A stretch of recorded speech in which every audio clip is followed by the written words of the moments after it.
क्या आपको अचानक लोन की ज़रूरत पड़ गई है और आपके पास कोई म्यूचुअल फंड का इन्वेस्टमेंट किया हुआ है और आप सोच रहे हैं कि क्या मैं म्यूचुअल फंड को तोड़ दूं या उसके अगेंस्ट में लोन लूं?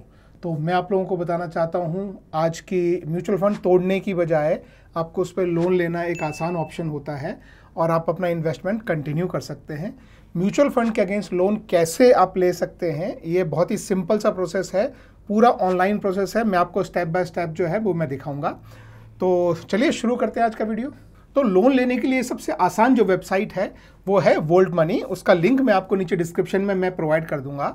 आप उस पर क्लिक करके इमीडिएटली आपकी एलिजिबिलिटी चेक कर सकते हैं। आपकी एलिजिबिलिटी चेक करने के लिए आपको सिर्फ आपका पैन नंबर चाहिए और आपका फ़ोन नंबर चाहिए। ये आप दोनों उसमें डालेंगे तो आप इमीडिएटली आप अपनी एलिजिबिलिटी चेक कर सकते हैं कि आपका टोटल कितना इन्वेस्टमेंट है, उसके अगेंस्ट आपको कितना लोन मिल सकता है। मोटा मोटा ऐसा है कि इक्विटी इन्वेस्टमेंट है अगर आपका म्यूचुअल फंड में, तो आपको आपका जितना इन्वेस्टमेंट है उसका 50% लोन मिल जाता है। डेट इन्वेस्टमेंट है तो लगभग 80% के आसपास आपको लोन मिल जाता है। पूरा प्रोसेस मैं आपको अभी समझाता हूं, लेकिन सबसे पहले हम उसकी रिक्वायरमेंट देख लेते हैं कि इसकी रिक्वायरमेंट क्या होनी चाहिए। आपका कम से कम 50,000 रुपये का म्यूचुअल फंड में इन्वेस्टमेंट होना चाहिए। लोन अमाउंट आपको जो मिलता है वो 25,000 से लेकर 2 करोड़ के बीच में आपको लोन अमाउंट मिल सकता है। और लोन लेते समय आपकी उम्र 18 साल से 60 साल के बीच में होनी चाहिए। ये बेसिक चीज़ें हैं। लोन को अप्लाई करने के लिए आपको आपका फ़ोन नंबर जो आपके आधार से कनेक्टेड हो, बैंक अकाउंट से कनेक्टेड हो, वो चाहिए। आपको आपका ईमेल एड्रेस चाहिए, आपको आपका पैन कार्ड नंबर चाहिए, आपको आपका आधार कार्ड नंबर चाहिए। ये 4 चीज़ें अगर आपके पास है तो आप लोन के लिए एलिजिबिलिटी आप 10 से 15 सेकंड में चेक कर सकते हैं। अभी मैं आपके सामने मैं चेक करके बताऊंगा। और उसके बाद आप लोन को अप्लाई करेंगे तो आपको लगभग 15 मिनट के अंदर अंदर मोस्टली आपको लोन अप्रूव होकर आपके पास आ जाता है।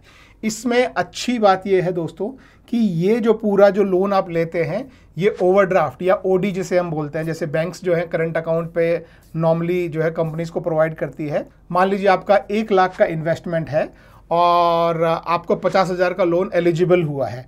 अब वो 50,000 का पूरा अगर आपको ज़रूरत नहीं है, आपको सिर्फ 10,000 चाहिए, तो आप उसमें से सिर्फ 10,000 निकालिए। आपको सिर्फ 10,000 पर ही ब्याज लगेगा। और सबसे इम्पॉर्टेंट चीज़ इसमें यह है, जो अच्छी चीज़ है वो है कि आपको हर महीने EMI नहीं भरना पड़ता, आपको सिर्फ हर महीने उसका ब्याज भरना पड़ता है। मान लीजिए आपने 50,000 का लोन लिया तो हर महीने मोटा ब्याज की दर 10 से 11% के बीच में होती है। अभी इस समय शायद 10.5 के आसपास होगी, आप चेक कर लेना, नीचे लिंक है नीचे डिस्क्रिप्शन में, तो वहाँ से तो जो भी इंटरेस्ट बनता है या जो भी ब्याज बनता है हर महीने आपको सिर्फ वो भरना है हर महीने। और जैसे ही आपके पास पैसा दोबारा इकट्ठा हो जाए तो आप जो मूल है, जो आपका प्रिंसिपल है, वो भी आप रिटर्न कर देंगे। और कोई आप कभी भी रिटर्न करें, आधा भरें, पूरा भरें, जितना आपका बकाया रहेगा सिर्फ उस पर आपको हर महीने इंटरेस्ट भरना है EMI के फॉर्म में। हर महीने EMI में आपका प्रिंसिपल अमाउंट या आपका मूल अमाउंट आपको नहीं भरना होता है। तो चलिए हम शुरू करते हैं। ये नीचे डिस्क्रिप्शन में लिंक है, वहाँ पे जैसे ही आप क्लिक करेंगे, देखिए आप इस पेज पर यहाँ पे आएंगे और यहाँ पे आपको आपका फ़ोन नंबर डालना है और पैन नंबर डालना है और चेक एलिजिबिलिटी फॉर फ्री पे आप ये क्लिक कर देंगे। आपको एक OTP आएगा, इस OTP नंबर पे आप क्लिक करेंगे। इतना जल्दी है, देखो 10 से 15 सेकंड में आपकी एलिजिबिलिटी आपको पता लग गई कि आपको कितनी क्रेडिट अवेलेबल है, कितना पोर्टफोलियो है। आपको अपना ईमेल वेरीफाई करना है, पहली चीज़। OTP आएगा ईमेल में, वो डाल के आपको अपना पैन कार्ड और डेट ऑफ बर्थ डाल के उसको वेरीफाई करना है। ये आपका जो है अकाउंट क्रिएट हो गया है। अब आपको जब भी इसमें से पैसा कितना अनलॉक कराना है, मतलब कितने की लिमिट आपको रखनी है, वो आप एक लिमिट रख सकते हैं। तो जैसे यहाँ पे मैं 5 लाख की लिमिट जो है आपके सामने रख रहा हूँ।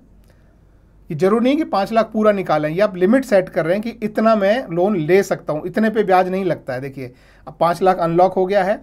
अब जब मुझे पैसा निकालना है तो मुझे डिजी लॉकर से अपना आधार कार्ड और बैंक अकाउंट वो करना पड़ेगा। ये आधार कार्ड में कर रहा हूँ। ये आधार आपका वेरीफाई हो गया। अब बैंक डिटेल अपन डाल देते हैं यहाँ पे। ये 1 रुपये उसमें डिपॉजिट करके चेक करेगा और ट्रांजेक्शन पूरा क्लियर हो गया तो आपका एग्रीमेंट बन जाएगा और ऑटो पे सेटअप हो जाएगा। तो अभी आप देख सकते हैं कि इसमें से अगर 1 लाख रुपए अगर मैं निकालता हूँ, इसमें से आप देखिए तो अभी 5 लाख में से 1 लाख निकाला तो अब 4 लाख का लिमिट फिर भी बाकी है और आपको जो ब्याज लगेगा वो सिर्फ 1 लाख पे लगेगा और ये 4 लाख जो आपके सामने जो बचा है, ये ऐसा का ऐसा आपके पास लिमिट रहेगी, जब भी जरूरत पड़े आप निकाल लें, जब जरूरत खत्म हो जाए तो वापस डाल दें। जितना आप निकालेंगे उतना आपको उस पर ब्याज देना है। तो बहुत सिंपल सा प्रोसेस है, बिल्कुल आसान है। लिंक नीचे डिस्क्रिप्शन में है। और इंटरेस्ट रेट भी अच्छा है। अगर आप पर्सनल लोन के लिए जाएंगे तो नॉर्मली 15 से 16% के आसपास आपको जो है वो इंटरेस्ट रेट लगता है। यहाँ पे नॉर्मली इंटरेस्ट रेट अभी 10 से 11% के ऊपर है। लेटेस्ट इंटरेस्ट रेट भी आपको नीचे लिंक पे क्लिक करेंगे तो आपको वहाँ से पता लग जाएगा। तो आई होप दोस्तों वीडियो हेल्पफुल रहा हो। और अगर आपको भी अचानक लोन की ज़रूरत पड़ गई है, एकदम शॉर्ट टर्म बच्चे की फ़ीस भरनी है, कोई पढ़ने जा रहा है, या कुछ भी अचानक कोई रिक्वायरमेंट होगी, घर में फंक्शन आ गया, तो आप ये लोन की फैसिलिटी अवेल कर सकते हैं। Thank you very much. Have a good day. Bye bye.